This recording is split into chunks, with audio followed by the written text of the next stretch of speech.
Fertility preservation. എന്താണ് fertility preservation? നിങ്ങൾക്ക് ഭാവിയിലേക്ക് നിങ്ങളുടെ ഒരു പ്രത്യുൽപാദന ശേഷി നശിച്ചു പോകാതെ സൂക്ഷിച്ചു വയ്ക്കാനുള്ള ഒരു ചികിത്സാ മെത്തേഡാണ് ഫെർട്ടിലിറ്റി പ്രിസർവേഷൻ എന്ന് പറയുന്നത്. ഇത് ആർക്കൊക്കെയാണ് വേണ്ടി വരുന്നത്?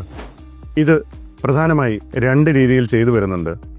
ആദ്യത്തേത് സോഷ്യൽ ഫെർട്ടിലിറ്റി പ്രിസർവേഷൻ.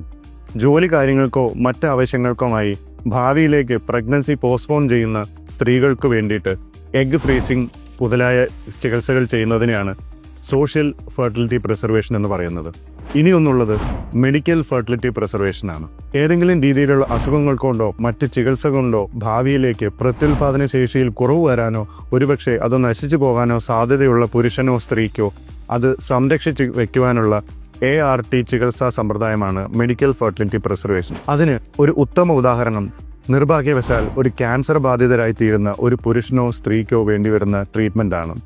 ക്യാൻസർ ചികിത്സയുടെ ഭാഗമായിട്ട് കീമോതെറാപ്പിയോ റേഡിയോ തെറാപ്പിയോ ഒരുപക്ഷെ സർജറിയോ ചെയ്യേണ്ടി വരുമ്പോൾ നിങ്ങൾക്ക് ഭാവിയിൽ നഷ്ടപ്പെട്ടേക്കാവുന്നത് നിങ്ങളുടെ പ്രത്യുൽപാദന ശേഷിയാണ്.